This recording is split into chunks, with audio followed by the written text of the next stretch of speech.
Hello guys, today I will be showing you how to fix apps not opening in Windows. If you find this video helpful, please do like and subscribe.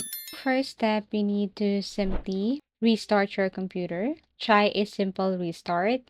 Temporary glitches can prevent apps from opening properly. Next, run the Windows App Troubleshooter. Go to Settings, System, or just basically go to your Start menu and then search for Troubleshoot. Open Troubleshoot Settings, and then here you have to go to Additional Troubleshooter.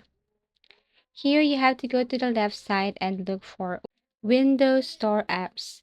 So this automatically checks for issues with built-in or Microsoft Store apps. All you have to do is to run this troubleshooter. So if there are any problems, you will see it right here. And then Windows Troubleshooter will give you some suggestions on how to fix this problem. Now, third is to reset or repair the application. So here you have to go to your apps and then search for apps and features. You need to find the application that won't open. Click, and then after that, you need to simply go to advanced options. Now you have to scroll down, look for repair first.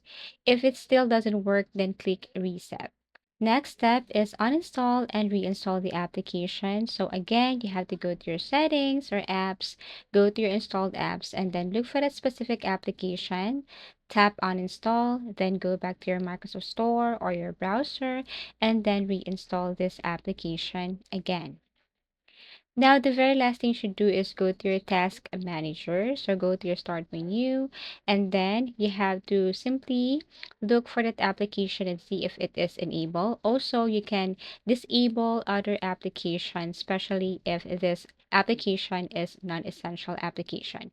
Now restart your PC and try again.